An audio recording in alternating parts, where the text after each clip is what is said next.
بسم اللہ الرحمن الرحیم۔ السلام علیکم بابا رحمان۔ انا للہ و انا الیہ راجعون۔ میں کچھ دیر سے بلکہ بہت دیر سے یہ سوچ رہا تھا کہ مجھے کیا بات کرنی چاہیے اور مجھے اپنی گفتگو جو ہے اس کا آغاز کیسے کرنا چاہیے۔ پھر کچھ دیر کے لیے میں نے سوچا کہ میں جس اس وقت اسٹیٹ آف مائنڈ میں ہوں شاید میں کچھ ایویں ادھر ادھر کی ہانک دوں گا، بول دوں گا تو گرا نہ گزر جائے۔ خواتین و حضرات، مجھ پہ 3 دفعہ اٹیمپٹس ہو چکی ہیں میری لائف میں۔ اٹیمپٹس آپ سمجھتے ہیں وہ کیسی ہوتی ہیں۔ 3 اٹیمپٹس مجھ پہ ہو چکی ہیں اور اتفاق کی بات ہے کہ مجھے کل ملا کے 3 دفعہ اپنی پوری سروس کریئر میں دھمکیاں ملی۔ میری جب پوسٹنگ ہوتی ہے پرانی انارکلی تو ایک دھمکی مجھے تب ملی تھی اور کہا گیا تھا کہ جی باہر آندے ہی سب تو پہلے SHO پرانی انارکلی نو اڑانا ہے۔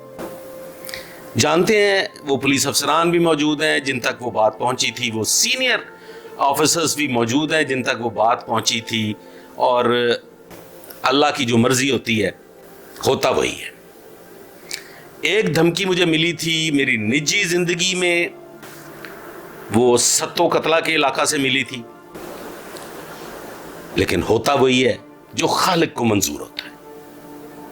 اس کے بعد میری پوسٹنگ ہوئی تھانہ گجرپورہ۔ تھانہ گجرپورہ کے سارے عملے نے باری باری اور پھر مل کے مجھے ایک ریکویسٹ کی کہ آپ تنہا پھرتے ہیں، آپ گن مینز بھی ساتھ نہیں رکھتے، آپ کلشنکوف بردار بھی ساتھ نہیں رکھتے، اور آپ تنہا پھرتے ہیں، گاڑی بھی آپ تنہا ڈرائیو کرتے ہیں۔ میں نے کہا جی کرتا ہوں۔ انہوں نے کہا جی پھر ہماری ایک ریکویسٹ ہے کہ براہ کرم یہ جو کرول گھاٹی والا علاقہ ہے اور پھر ادھر جنگل والی سائیڈ پہ ادھر ذرا برائے مہربانی رات کے وقت نہ جایا کریں، اور اگر جانا ہی ہو تو پھر سرکاری گاڑی ساتھ لے لیا کریں اور سرکاری گاڑی میں چلے جایا کریں۔ میں 1 سال بھر وہاں گجرپورہ میں بطور SHO تعینات رہا، اور اللہ کے فضل و کرم سے میں اس جنگل میں بھی اور کرول گھاٹی پہ بھی تنہا سفر کرتا رہا، بغیر گن مین کے سفر کرتا رہا۔ میں نے اپنی پوری سروس کریئر میں گن مینز پہ کبھی جو ہے وہ اپنے آپ کو محفوظ تصور نہیں کیا، کیونکہ موت سب سے بڑی محافظ ہوا کرتی ہے۔ آج بھی مجھے ایک مہربان کا فون آیا، اس مہربان کا فون آنے کے بعد آپ یقین کیجئے کہ فون مجھے آنا چاہیے تھا تیفی بٹ صاحب کا۔ آج میں نے اپنے آغاز میں تیفی بٹ صاحب کا لفظ استعمال کیا ہے۔ آپ یقین کریں کہ میں یہ سمجھتا ہوں کہ میں نے جتنی تلخ گفتگو آج تک اپنے انٹرویوز میں اور مختلف جگہوں پہ میں کر چکا ہوں، اس میں سب سے تلخ گفتگو میں نے تیفی بٹ صاحب کے بارے میں کی۔ لیکن خاندانی لوگ خاندانی ہوا کرتے ہیں۔ میں ایکسپیکٹ کرتا تھا کہ شاید مجھے بٹ صاحب کا فون آئے، میں ایکسپیکٹ کرتا تھا کہ شاید مجھے کیسر بٹ صاحب کا فون آئے، لیکن مجھے کسی بھی خاندانی آدمی کا فون نہیں آیا، کیونکہ خاندانی لوگ خاندانی ہوتے ہیں اور وہ جانتے ہیں کہ یہ جو بھی گفتگو کر رہا ہے یہ کوئی ذاتی دشمنی میں نہیں کر رہا، یہ ایک تجزیہ پیش کر رہا ہے، یہ ایک تفتیشی پوائنٹ آف ویو سے گفتگو کر رہا ہے، اس کی گفتگو کسی ذاتی نجی معاملے کو لے کے نہیں ہے۔ بہرکیف مجھے آج بھی ایک فون کال موصول ہوئی، اور جنہوں نے وہ فون کال کی وہ یقیناً ان تک یہ میری گفتگو پہنچ رہی ہوگی۔ میں کوئی FIR نہیں کروا رہا، میں کسی سے شکایت بھی نہیں کر رہا، میں وہ تیسری دھمکی بتانا چاہتا ہوں کہ وہ تیسری دھمکی مجھے ملی۔ ایک معصوم بچہ اغوا ہوا تھا ایک ہاؤسنگ کالونی سے، اسے ریکور کیا، اس کے لیے میں حویلی لکھا اور مختلف علاقوں میں جا کے بیٹھا۔ وہ بچہ ہم نے الحمدللہ ریکور کیا، اس میں ایک خاتون بھی انوالو تھی۔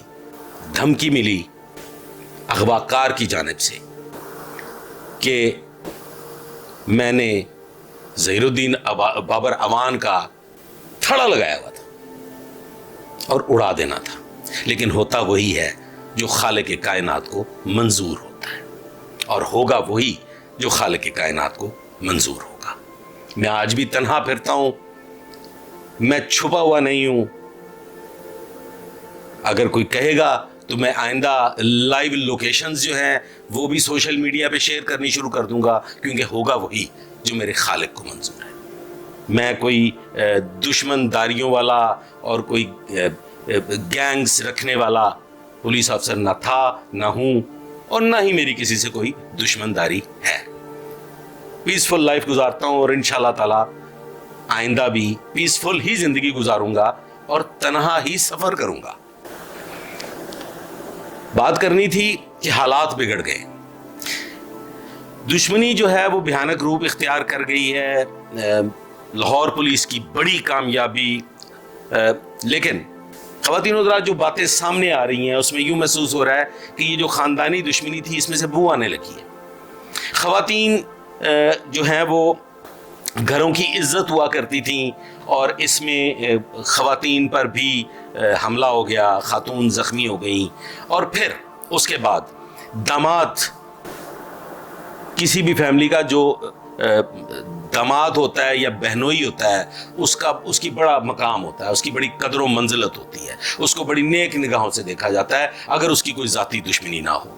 تو خاندانی لوگ جو ہیں وہ ایک دوسرے کی بہو بیٹیوں کی، ایک دوسرے کے داماد جو ہوتے ہیں ان کی وہ حفاظت کیا کرتے ہیں، نہ کہ ان پہ وہ حملے کرتے ہیں۔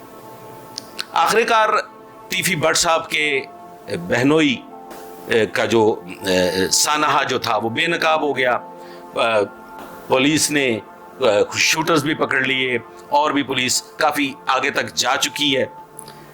لیکن اس میں جو یہ ایک نئی روایت نے جنم لیا ہے نا جی، کہ بہو بیٹیوں کی جو ہے وہ اب اس میں جو وہ محفوظ نہیں رہیں، اور بہو بیٹیوں کی موجودگی میں، بہنوں کی موجودگی میں حملے ہونے لگ گئے ہیں، تو یہ بات کدھر چلی جائے گی؟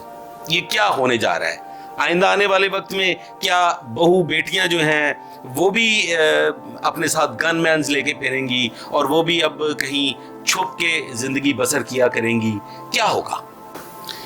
میں نے آج ایک انٹرویو سنا، اس میں میں نے سنا کہ جی کچھ صلح کے معاملات جو ہیں وہ ہو رہے ہیں۔ میں یہ سمجھتا ہوں کہ حالات اس قسم کے بن چکے ہیں کہ اس میں اب صلح کے بغیر گزارا نہیں ہے۔ صلح جو ہے وہ انتہائی ضروری ہو گئی ہے، اور لاہور پولیس کے لیے یہ بڑا کڑا امتحان کا وقت آ گیا ہے۔ میں سمجھتا ہوں کہ لاہور پولیس کو اب اپنی روایتی پولیسنگ دوبارہ شروع کرنی پڑے گی۔ میں وہ جو اینکر پرسن انٹرویو دے رہے تھے، میں نے ایک دو روز پہلے ایک انٹرویو دیا تھا، اس میں میں نے یہ گزارش کی تھی کہ لاہور پولیس کو اب ڈنڈا دینا پڑے گا، تو انہوں نے ذرا کھلا کے بات کر دی کہ لاہور پولیس کو اب گینگسٹرز کو مکانا پڑے گا، اب گینگسٹرز کا کلا کما کرنا پڑے گا، اور بغیر کچھ سوچے سمجھے جو گینگز چلاتے ہیں، جو گینگز رن کرتے ہیں، ان کا صفایا کرنا انتہائی ضروری ہو گیا۔ اب بات کر لیتے ہیں کہ بہت ساری باتیں سوشل میڈیا پہ چل رہی ہیں، بہت انکشافات ہو رہے ہیں، لیکن خواتین و حضرات یہ نوٹ کرنے والی بات ہے کہ تمام انکشافات ہم یوٹیوبرز کر رہے ہیں، ہم ہی تفتیش کر رہے ہیں۔ پولیس کی کوئی تفتیش، پولیس کا کوئی موقف ابھی تک منظر عام پہ نہیں آیا۔ شوٹرز نے کیا بیان دیا، کون گرفتار ہو گیا، کون فرار ہے، یہ ساری چیزیں ابھی تک ہم لوگ بتا رہے ہیں، ہم لوگ تفتیشی نتائج عوام الناس تک پہنچا رہے ہیں۔ پولیس کا موقف آنا باقی ہے۔ ابھی تک ایک بڑا مین کردار بھٹی وہ گرفتار نہیں ہوا۔ اس کی گرفتاری کے بعد تفتیش کیا رخ اختیار کرے گی، پولیس کی پریس کانفرنس میں پولیس کیا نتیجہ بیان کرے گی، اور تفتیش کیا رخ اختیار کرے گی، یہ بہت سارے سوالات ہیں۔ اور خواتین و حضرات، کچھ سوالات جو ہیں وہ